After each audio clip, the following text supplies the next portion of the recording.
বঙ্গোপসাগরে আসা জলীয় বাষ্পের কারণে দক্ষিণবঙ্গের সর্বনিম্ন তাপমাত্রা স্বাভাবিকের থেকে 2 থেকে 3 ডিগ্রি বেড়ে গিয়েছে। আজ দক্ষিণবঙ্গের জেলাগুলিতে মেঘলা আকাশ থাকবে। পশ্চিমের জেলাগুলিতে মেঘলা আকাশ থাকবে। দু এক জায়গায় হালকা বৃষ্টিও হতে পারে। আবার 24 থেকে 29 তারিখ পর্যন্ত আকাশে আবহাওয়া শুষ্ক থাকবে। তাপমাত্রা স্বাভাবিকের থেকে 2 থেকে 3 ডিগ্রি বেশি থাকবে বলে জানা যায়। কলকাতায় পার্শ্ববর্তী অঞ্চলে আজ মেঘলা আকাশ থাকবে। কাল থেকে আকাশ পরিষ্কার হবে। বর্তমানে পশ্চিমবঙ্গের জন্য উল্লেখযোগ্য ওয়েদার সিস্টেম কিছু নেই, তবে বঙ্গোপসাগর থেকে জলীয় বাষ্পের প্রবেশ বাড়ার ফলে সর্বনিম্ন তাপমাত্রা সেটা স্বাভাবিকের থেকে কিছুটা বেড়ে গেছে। প্রায় 2 থেকে 3 ডিগ্রি মতো বর্তমানে বেশি রয়েছে সর্বনিম্ন তাপমাত্রা স্বাভাবিকের থেকে। মানে বছরের এই সময় স্বাভাবিক যে ঠান্ডাটা থাকার কথা সেটা কিছুটা কমে গেছে। আজকের দিনটা অর্থাৎ 23 তারিখে দক্ষিণবঙ্গের জেলাগুলিতে প্রধানত মেঘলা আকাশ থাকবে। পশ্চিমের জেলাগুলোয় প্রধানত মেঘলা আকাশই, দু এক জায়গায় খুব হালকা ধরনের বৃষ্টিপাতের সম্ভাবনা রয়েছে। পশ্চিমের জেলাগুলোয় প্রধানত মেঘলা আকাশই থাকবে, দু এক জায়গায় খুব হালকা বৃষ্টি পশ্চিমের জেলাগুলোয় থাকার সম্ভাবনা থাকছে। তবে সিগনিফিক্যান্ট কিছু না, মানে খুব একটা এতে প্রভাব কিছু থাকবে না সেরকম। বৃষ্টি যদি হয়ও খুবই হালকা হবে পশ্চিমের জেলাগুলো। এছাড়া 24 থেকে 29 তারিখ প্রধানত শুষ্ক পরিষ্কার ওয়েদারই থাকবে দক্ষিণবঙ্গের জেলাতে। রাতের তাপমাত্রা যেটা বলা হলো, এখন যেটা চলছে স্বাভাবিকের থেকে 2 থেকে 3 ডিগ্রি মতো বেশি, এবং আগামী এক সপ্তাহ মোটামুটি এইরকমই কন্টিনিউ করবে।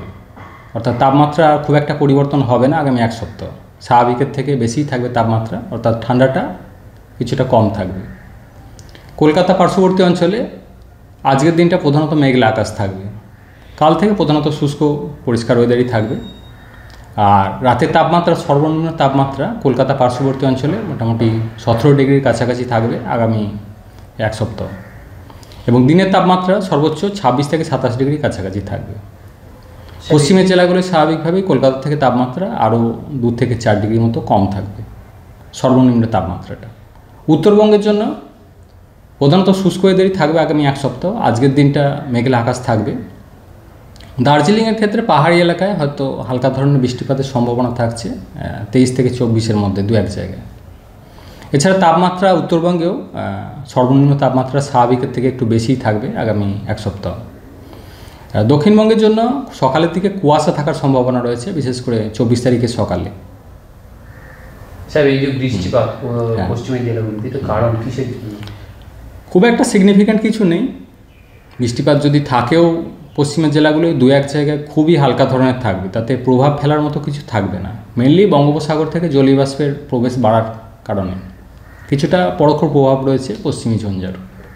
বছরের শেষে যেরকম তাপমাত্রা বেড়ে গেছে, স্বাভাবিক 3 ডিগ্রি উপরে চলছে, নতুন বছরে কি আমরা শীতের আমেজ পাবো? না, নতুন বছরে অনেকটা দেরি রয়েছে, সেটার আপডেট পরে দেওয়া হবে। আগামী এক সপ্তাহে তাপমাত্রা পরিবর্তন হবে না, মোটামুটি এইরকমই থাকবে, এবং স্বাভাবিকের থেকে 2 থেকে 3 ডিগ্রি মতো বেশিই থাকবে সর্বনিম্ন তাপমাত্রাটা।